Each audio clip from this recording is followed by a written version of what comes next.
Dear students, in this unit we will talk about threats to plant diversity.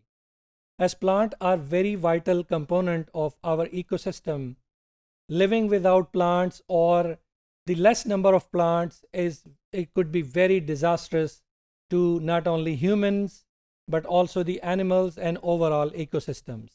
Habitat loss and associated fragmentation is the biggest single threat to the plant diversity, especially in the tropical regions.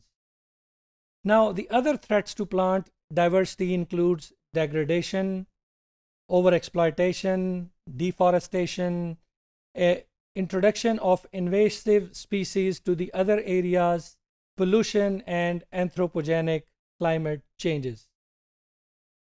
Now, the demand for space and natural resources have been increasing with the increasing human population, and this has made an irreparable loss to the existing plant diversity.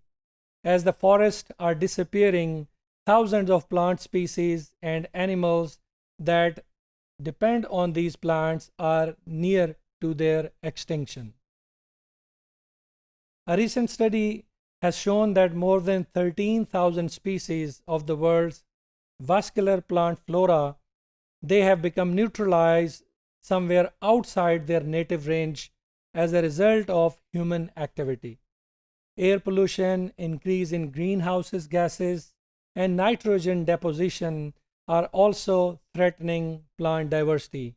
So there is an important need that humans have to think about how to preserve this plant diversity, which is vital not only for humans but also for the animals.